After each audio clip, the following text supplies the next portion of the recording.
How to obtain the AWS Access Key and secret. First of all, let's log into the AWS Management Console.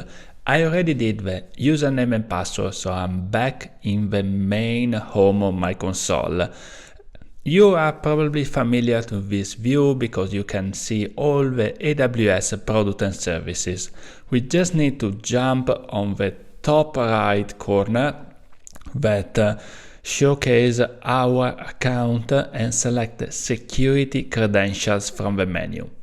Great, now a page is going to load and is going to show you all the security credentials. Obviously, I hidden mine for security. Just scroll down to Access Keys. In this section, you can define some access keys to interact with AWS API. Great, now we got an access key and a secret access key.